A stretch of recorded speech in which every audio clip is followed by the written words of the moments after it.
I Like It with Swineshead and Napoleon.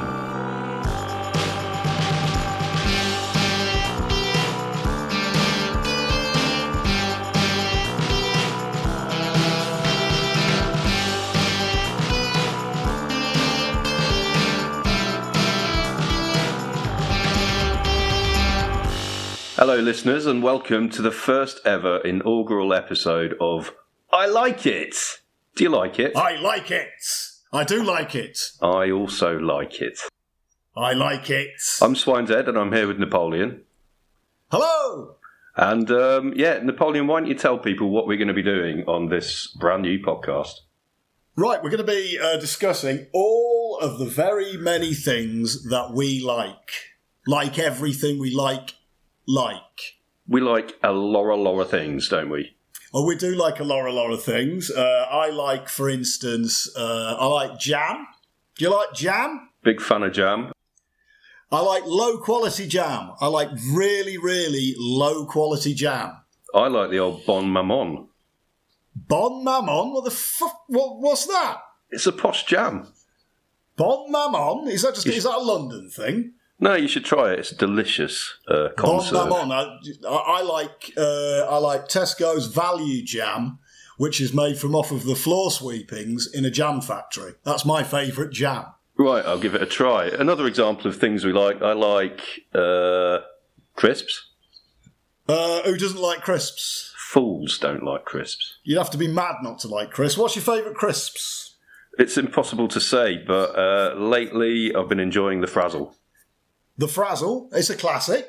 What about you? Marks and Spencer's salt and black pepper crisps. What? Yeah, that threw you, didn't it? Of course it's not, it's what's it.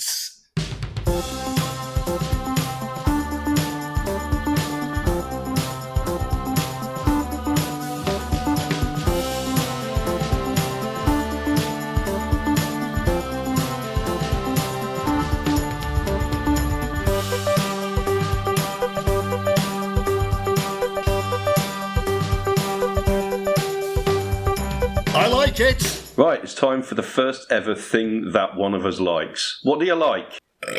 Meat paste. Meat paste. By that, I take it you mean a terrine or a pâté? Please don't use fancy words. I mean a small jar you see in supermarkets. A jar, not a terrine. I don't even know what one of those is.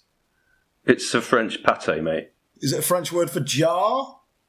No, I think it's a French word for meat paste, but... Ah, right. Yeah. Well, no, I mean meat paste. Good old-fashioned British meat paste. I've got a list here of, I think, all of the meat pastes in existence, and they are as follows. Are you ready? Yep. Beef. That's undisputable, isn't it? That's definitely a meat. Yep. Beef and tomato. Yep. Right. Ham. That's not one of them... Wait. Well, one of them isn't a meat. Tomato is not a meat. Yeah, but it's a meat paste. Carry on. Right, yeah. Ham and chicken. Ham paste. Hey, what? Ham paste? I've never seen that before. Ham paste. It's got a pig on the front. Right. Right, you ruined my list. No, just be quiet until I've ended my list, all right? I'll start again. Beef and tomato. Ham and chicken, sardines and tomato, salmon and bloater. What's the last one? Bloater. Bloater. What's a bloater? Bloater is a kind of smoked herring. I mean, it sounds horrible, doesn't it? Bloater paste. Yeah. What would you like for your tea? Bloater paste, please, Mum. Are you having these as like full dinners? That's your dinner, meat paste? No, I don't. Who has meat paste as your dinner unless you're like a elderly miner from 1923? It's a snack. It's a snack food. Who eats meat paste at all? Only you. Well, I'm sure there's other people other than me. Basically, anybody who likes old people food. Do you like old people food? I like some old people food. For example, I like a chocolate lime. I like a chocolate lime. They're not my favourite sweet, but they're certainly one of my favourite sweets. Would you say that qualifies as an old person food? Yeah, definitely. It's up there with the Mint Imperial, isn't it, that? Oh, yeah, that's aged very badly, the Mint Imperial. Oh, jeez, yeah, you get a Mint Imperial now. I think, what on earth am I doing? Why am I eating this when Haribo exists, for example? Yeah, or a soft mint. Or a soft mint. That's what the cool kids eat. Do you want to know, according to the Googles, according to the Googles, how they make meat paste? Tell me. Okay, this is according to the Googles. The process entails pureeing or grinding the carcass left after the manual removal of meat from the bones and then forcing the slurry through a sieve under pressure. This puree includes bone marrow, skin, nerves, blood vessels and the scraps of meat remaining on the bones. Doesn't that sound lovely?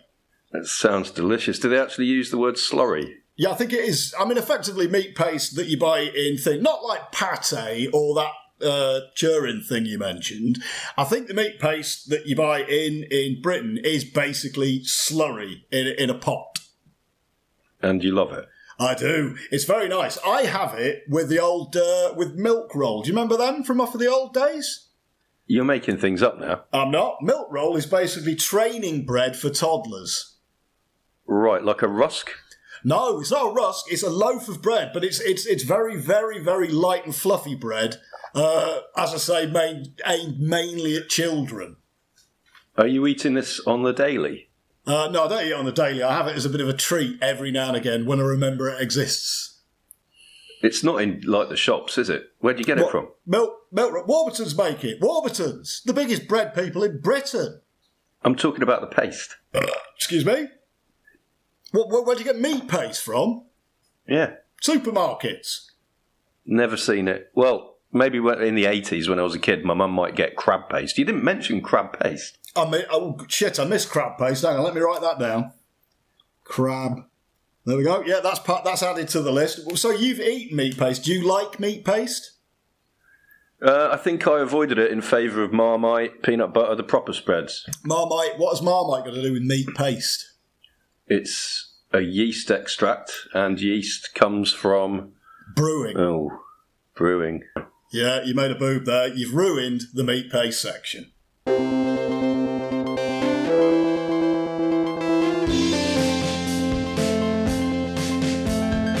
I like it.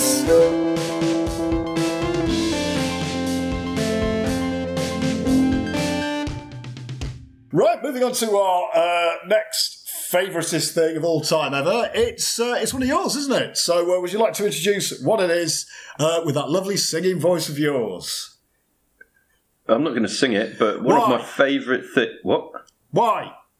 Why would I sing it? We haven't sung the previous ones. Well, yeah, no, but I think it'd be lovely if you sung it. Or you could just say what it is and I'll sing it, all right? Compromise? All right. Yeah, I'm not being pressured into singing, but one of the things I really like is self-help books. Okay, and I will then go, one of the things I really like is self-help books. There you go. Quite nice, that. Thanks. I love self-help books. Do you like self-help books? No, I've never read a self-help book. However, I have done a bit of research into self-help books by bringing up the site of mattmorris.com. Who's he? He's the man who has written a list of the top 20 best self-help books of all time. So I'm presuming you've read all of these because you're a big fan of self-help books. Okay, let's see.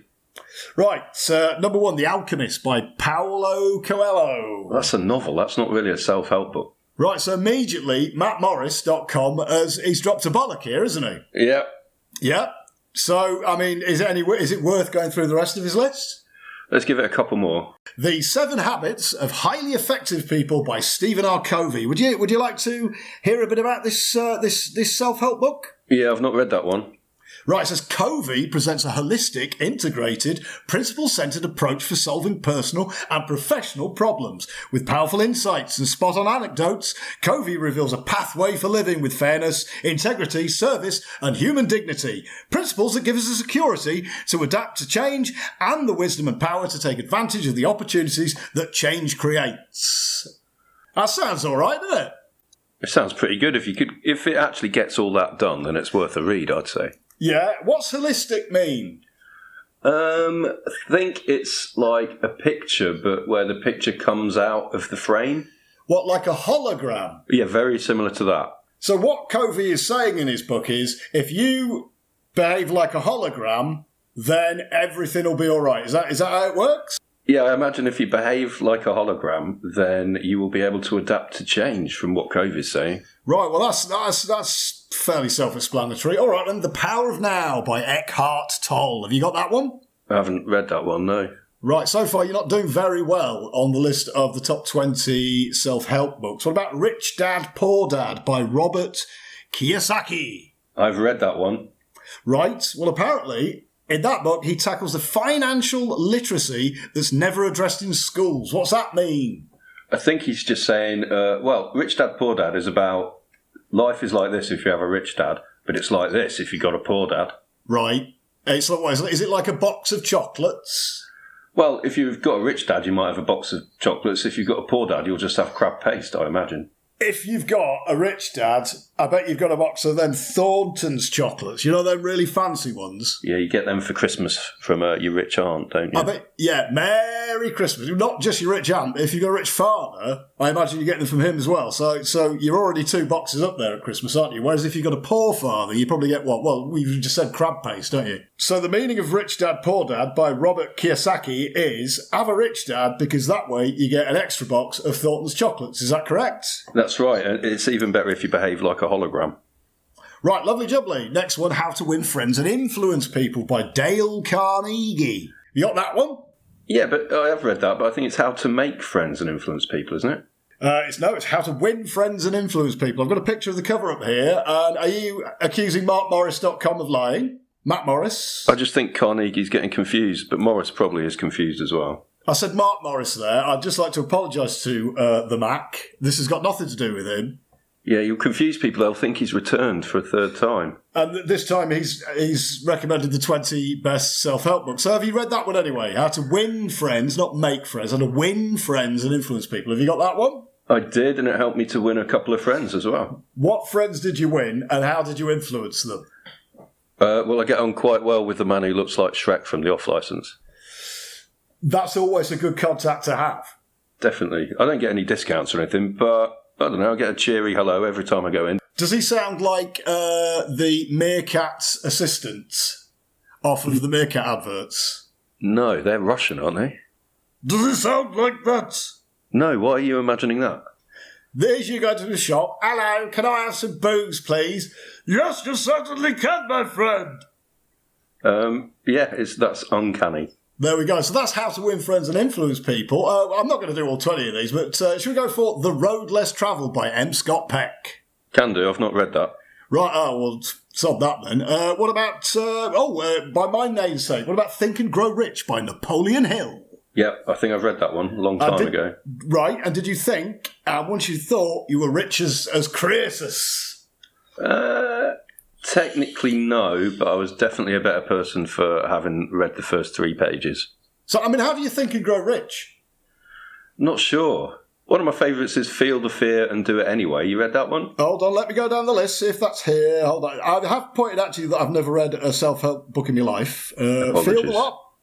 Feel the Fear and Do It Anyway by Susan Jeffers. Yeah. Yeah, so you and Mark Morris are in agreement here. And we're on the same page, which seems apt as we're talking books. There we go. Now, how did you feel the fear and how did you do it anyway? Well, it's like, if you've got hemorrhoids and you want to go to the toilet, it's quite scary, but then you do it anyway, don't you? Because what else are you going to do? I go for it. I'm in this situation. I go for it. I'm not as young as I was, and that's exactly what I do. So that's what that book's about then. It's about having hemorrhoids and going for a poo.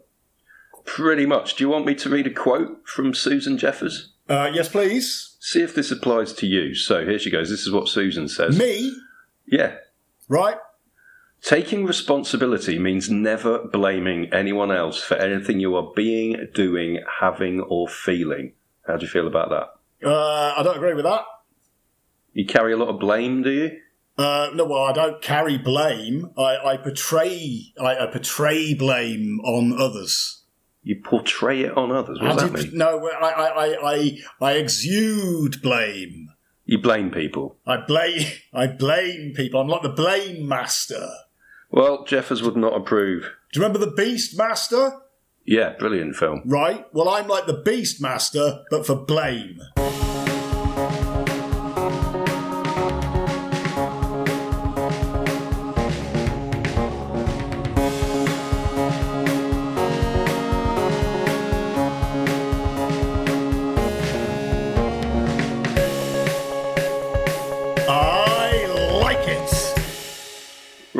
then, let's move on to another one. This time it's something that you quite like. Do you want to tell us what it is, Napoleon? I can indeed. It is, I guess that's why they call it the blues, by Elton John. Hey! Hey, Elton John. If Elton John's listening, I'd just like to say hello. Hello, Elton. Do you think he's listening? Oh, why not? I'd like to say that too, and also well done on your fantastic performance on that lockdown version of I'm Still Standing. That was a treat. That was magnificent. I think we can recreate a little bit of that now, can't we? I think every other podcast has done it, but why not? Well, in that case, we'll not do that.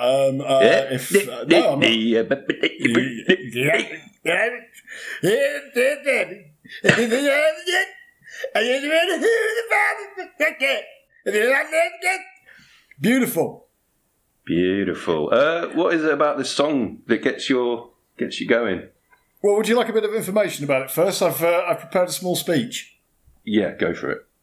All right, written by Elton John and Bernie Tarpaulin for the 1983 album Elton Goes Bananas. I guess that's why they call it the blues. It was one of Elton's biggest hits of the 1980s, after or before he'd cleaned up his act with all that drugs business, as depicted in the film Bohemian Rhapsody. Featuring Stevie Wonder on harmonica again, I guess that's why they call it the blues, is a stone-cold 100% banger of the very highest order. There you go. Is it even the blues? It's not really a blues song, is it? Well, I mean, what is the blues? Well, we could get that up on Wikipedia. We should have researched it, really. Woke up this morning, my wife was dead. That sort of thing, isn't it? That's the blues. That's the blues, isn't it? That's about, I woke up this morning, my wife was dead, my kids were dead. So everybody was, that's basically the blues. That's the blues explained.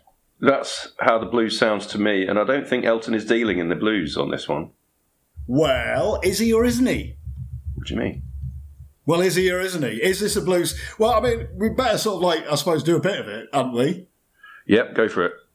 Don't wish it away.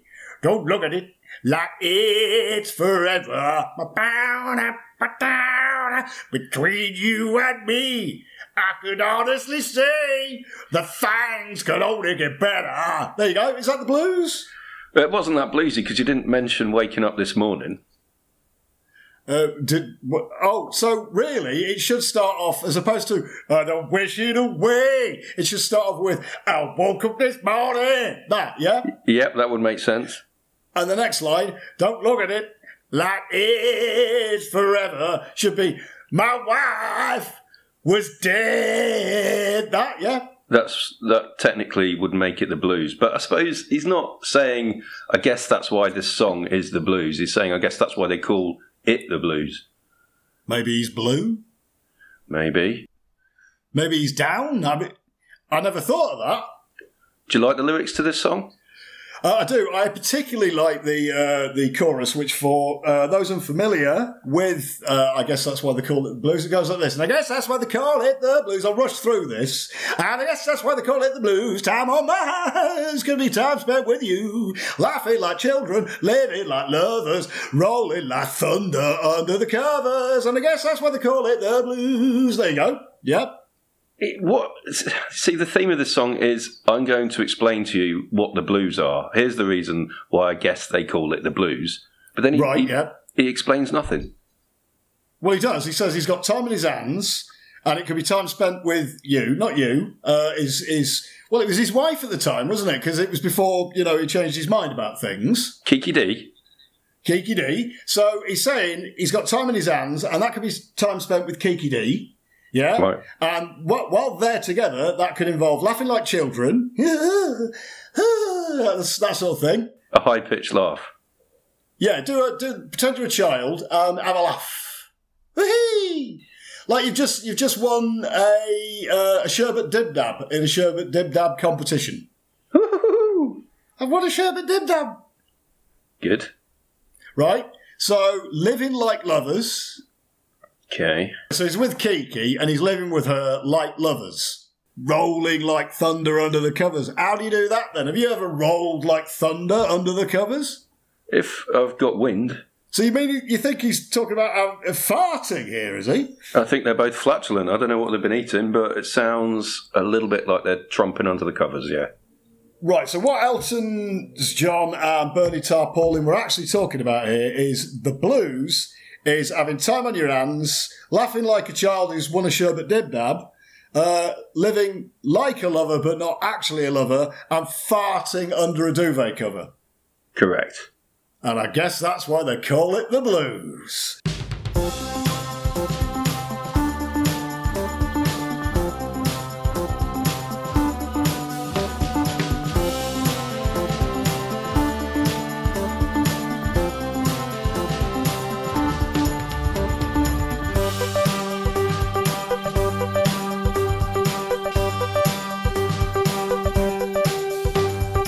I like it. So how do you think that went? That was our inaugural first I Like It podcast. I think it went very well. I think we've got back on the horse very well, or we've done it incredibly badly. Well, time will tell. Well, that's it from us this week. Are we doing this weekly? No, I don't think weekly. I think that could be well, what do you think? Well, we'll see how it goes. Yeah. You know, I mean, it entirely depends on how popular this is. I think it'd be really popular or unpopular. I think it'll be very popular. We could be millionaires by the end of September 2020. I'd like that because then I'd buy a lion. I would buy golden egg cups for my soft-boiled eggs because I like soft-boiled eggs. Do you like lions? I like lions, but I don't like soft-boiled eggs. I don't like any kind of runny egg. Okay. Well, that's the subject for maybe next week's podcast. Well, I like it that you like it and I don't like it. That's a categoric I don't like it. I like that. I like that. No, I don't like that. All right, then. For now, goodbye, everyone. Goodbye, everybody. Thank you very much for listening. Bye.